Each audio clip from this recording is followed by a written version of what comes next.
Salut à toi, jeune solariste. Bah, c'est qui celui-là? Ouh, qu'il est vilain! Bon, la dernière fois, on a vu un logiciel de dimensionnement gratuit qui permet de tester toutes les configurations de chauffe-eau solaire individuels. En testant divers modèles de panneaux solaires, avec des pentes et des orientations différentes, et dans plein de configurations, on a vu qu'on pouvait en quelques clics calculer précisément la production du chauffe-eau solaire. Génial! Et comme je te l'ai fait remarquer, il y avait plein de modèles de panneaux dans le logiciel, mais ils n'y étaient pas tous. Mais je t'ai aussi dit que c'était pas grave parce qu'on pouvait créer ses propres panneaux en y mettant toutes ces caractéristiques. Et c'est là que ça coince, parce que pour remplir les cases, il faudrait peut-être déjà comprendre qu'est-ce qu'on nous demande et comment ça marche. Bah oui, comment ça marche un panneau solaire?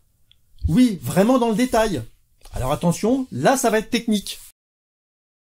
Mais si on sait ça, on va pouvoir vraiment comparer scientifiquement chaque panneau? Ben oui, musique!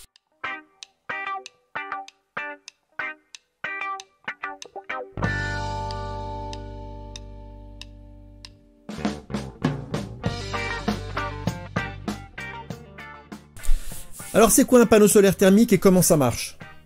Prenons un panneau plan. Bon, on est d'accord, un panneau solaire thermique, c'est un truc qu'on pose sur un toit et qui doit nous chauffer de l'eau.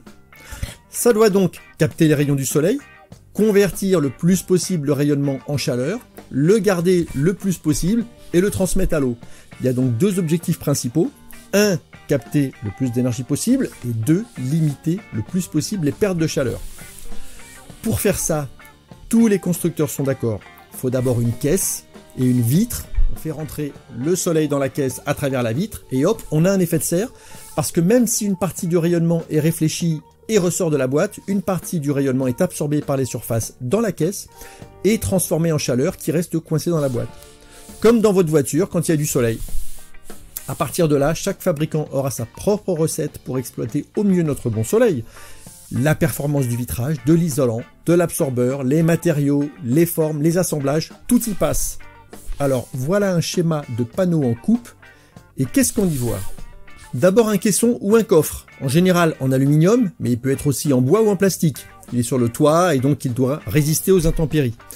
Un vitrage et sa qualité est très importante. Il doit laisser rentrer un maximum de rayonnement dans un sens, tout en empêchant les rayons de ressortir. Il est en général caractérisé par son rendement optique. Plus il est proche de 1 et plus il laisse rentrer de lumière. Un exemple, un capteur d'1 mètre carré soumis à 1000 watts de rayonnement solaire, s'il a une vitre avec un facteur optique de 0,78, ne laissera rentrer que 78% du rayonnement. Et donc on aura déjà perdu 220 watts par simple réflexion sur la vitre. On trouvera ce coefficient dans toutes les documentations. Partout où il n'y a pas de vitrage, il y aura de l'isolant. Et plus il y en a, et mieux c'est, puisqu'on veut garder la chaleur. En général, c'est de la laine minérale, parce que ça résiste bien à la chaleur. Par contre, attention, ça aime pas l'eau. Alors dans les docs, tu pourras trouver la nature, la disposition et les épaisseurs d'isolant. Mais en fait, ça va pas nous servir à grand chose, parce qu'on va pas s'amuser à recalculer les pertes dans chaque recoin du capteur. Les fabricants sont tenus de nous donner les coefficients de perte thermique globale du capteur. On va avoir par exemple les coefficients A1 et A2 qui vont représenter toutes les pertes de chaleur du capteur. Ouais, parce que dans la nature, dès qu'il existe des différences de température, la nature fait tout pour les faire disparaître. N'importe quel corps chaud transmettra de l'énergie et donc de sa chaleur à son environnement, et ça de 3 manières différentes. 1. La conduction, c'est la diffusion de la chaleur par la matière, quand par exemple je me brûle en touchant un corps chaud. Pour nous, c'est le coefficient A1. On a aussi la convection, par exemple par des déplacements d'air chaud, quand je me sèche les cheveux. Et pour nous, ça sera le coefficient A2. Et la troisième façon, ça sera le rayonnement, comme par exemple la brûlure du soleil. Donc on a déjà ces coefficients A1 et A2 qu'on va pouvoir comparer entre les divers panneaux. Ensuite, on a un absorbeur. C'est lui qui transforme le rayonnement en chaleur. Il doit absorber le maximum et empêcher toute émission d'énergie vers l'extérieur. C'est une grande tôle d'aluminium ou de cuivre. Elle est noire, sa surface est traitée de manière à obtenir un facteur d'absorption proche de 1. Ça veut dire que presque tout le rayonnement solaire est absorbé et transformé en chaleur. Cette plaque doit aussi avoir un facteur d'émission le plus proche possible de 0 pour que presque aucun rayonnement n'en reparte. Dans les documentations, ou plus souvent dans les avis techniques des panneaux solaires, vous trouverez ces deux facteurs ou coefficients que vous pourrez comparer avec les autres panneaux. Et bien sûr, la surface de cet absorbeur est capitale, puisque plus il est grand et plus il est puissant. Et ça, c'est aussi le nombre de panneaux qui va jouer.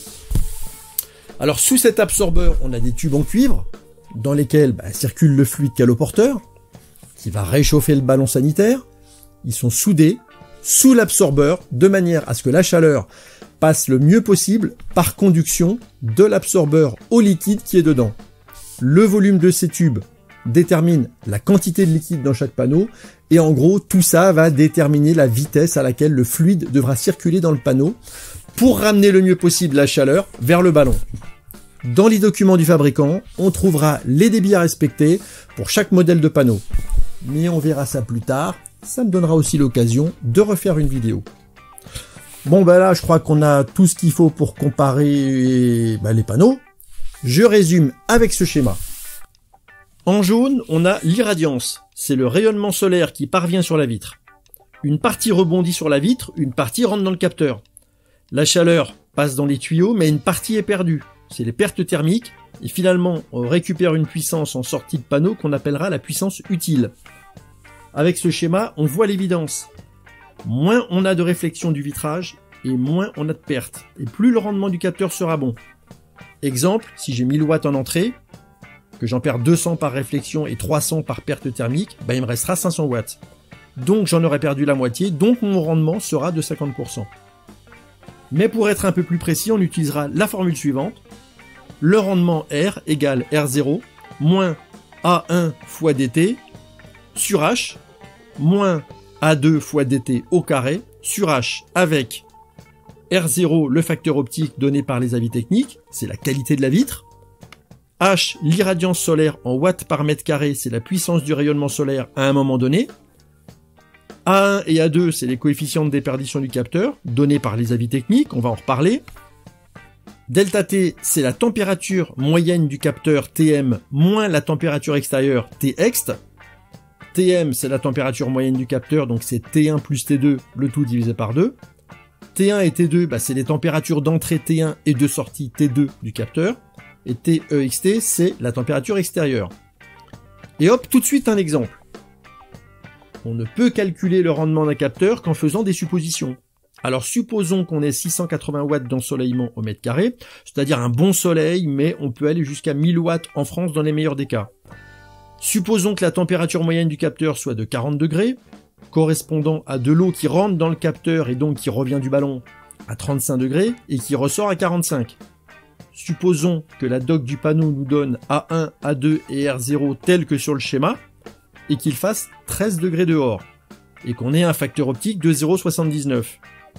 Alors on aura dt égale 40-13 égale 27 degrés Celsius, donc la différence entre l'extérieur et l'intérieur du panneau, alors le rendement sera de 0,79 moins 3,15 fois 27 divisé par 680, moins 0,04 fois 27 fois 27, divisé par 680 égale 0,79 moins 0,125 moins 0,042 égale 0,62.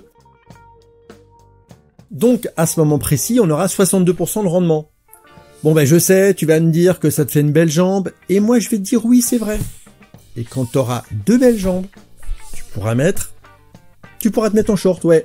Mais réfléchis un petit peu avec ce qui te reste d'énergie grise. Si tu gardes les mêmes exemples, que tu changes les panneaux, tu vas pouvoir voir ce qui se passe. Et même qu'on pourrait s'amuser à comparer, par exemple, un même panneau en fonction de la température extérieure. Allez hop, exercice. Tu reviens en arrière et tu me calcules le rendement, mais juste en changeant la température extérieure. Au lieu de 13 degrés, tu me mets 25 degrés, et puis aussi tu essayes avec 0 degré. Et tu vas voir si le rendement il change pas. Tu mets le résultat dans les commentaires, et après je corrigerai. Et allez, pour ceux qui croient que la nuit, avec la lumière de la lune, on peut produire, je vous propose de prendre une irradiance de 1% du maximum solaire, qui est à peu près, j'ai dit tout à l'heure, de 1000 watts. Et là, tu me diras si ça vaut le coup de brancher la prise les soirs de pleine lune. Bon, on a bien avancé là. Et comme personne me fait de compliments, je m'en fais tout seul. Bravo Joseph, t'es le plus fort. Bah ouais, moi je suis comme tout le monde. J'aime bien les compliments. Allez, là je suis rincé, je vais aller me reposer 1 ou 2 semaines. La prochaine fois, je te parlerai encore de rendement, de performance, et il va falloir qu'on parle des capteurs à tubes, parce qu'on n'arrête pas de me poser des questions là-dessus. Il faudra aussi qu'on essaye de rentrer tout ça dans Solo, le logiciel que je t'ai présenté dans la vidéo numéro 14. Je dis bien essayer, parce que tu verras que les coefficients, c'est pas toujours les mêmes. Bah ouais, ça serait trop simple. Il y a les anciens et il y a les nouveaux. Mais bon, ça suffit, j'en garde un peu sous le pied pour les prochaines vidéos.